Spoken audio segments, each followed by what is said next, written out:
ఆంధ్రప్రదేశ్ ముఖ్యమంత్రి నారా చంద్రబాబు నాయుడుతో టాలీవుడ్ అగ్ర హీరో అక్కినేని నాగార్జున మంగళవారం భేటీ అయ్యారు. ఉండవల్లిలోని సీఎం క్యాంపు కార్యాలయానికి వెళ్లిన నాగార్జున చంద్రబాబును కలిశారు. తన చిన్న కుమారుడు అఖిల్ వివాహ ఆహ్వాన పత్రికను అందజేసి పెళ్లికి తప్పకుండా రావాలని ఆహ్వానించారు. ప్రముఖ పారిశ్రామికవేత్త అయిన జుల్ఫీ రౌడీ కుమార్తె జైనబ్తో అఖిల్ నిశ్చితార్థం గతేడాది నవంబర్ 26న జరిగిన సంగతి తెలిసిందే. వీరిద్దరు కొన్నాళ్లుగా ప్రేమలో ఉన్నారు. ఈ జంట వివాహం ఈ నెల 6వ తేదీన జరగనున్నట్లు సమాచారం. ఈ నేపథ్యంలోనే నాగార్జున దంపతులు తమ కుమారుడి వివాహానికి ప్రముఖులను ఆహ్వానిస్తున్నారు. పెళ్లి అన్నపూర్ణ స్టూడియోలో జరగనుండగా రిసెప్షన్ రాజస్థాన్లో గ్రాండ్గా ప్లాన్ చేశారట. అక్కినేని నాగార్జున పెద్ద కుమారుడైన నాగచైతన్యకి హీరోయిన్ శోభితతో వివాహం జరగ్గా ఇప్పుడు చిన్న కుమారుడు అఖిల్ పెళ్లికి సిద్ధమయ్యాడు.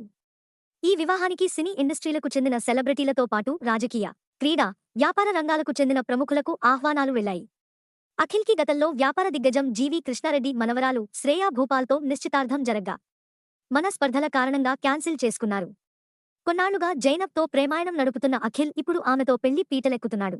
అయితే అఖిల్ కంటే జైనబ్ వయసు 9 ఏళ్లు ఎక్కువని తెలుస్తోంది. ఇక అఖిల్ సినిమాల విషయానికొస్తే మురళీ కిషోర్ అబ్బూరి దర్శకత్వంలో లెనిన్ అనే మూవీ చేస్తున్నాడు. రాయలసీమ విలేజ్ బ్యాక్డ్రాప్లో తెరకెక్కుతోన్న ఈ మూవీలో శ్రీలీల హీరోయిన్గా నటిస్తోంది.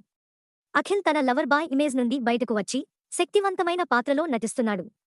ఆయన కెరీర్కు ఈ సినిమా చాలా కీలకంగా మారింది. ఇటీవల విడుదల చేసిన టైటిల్ అనౌన్స్మెంట్ ట్రైలర్కి మంచి రెస్పాన్స్ వచ్చింది. ఇప్పటివరకు సరైన హిట్ కొట్టలేకపోయిన అఖిల్కి పెళ్లి తర్వాతైనా అదృష్టం పడుతుందేమో చూడాలి.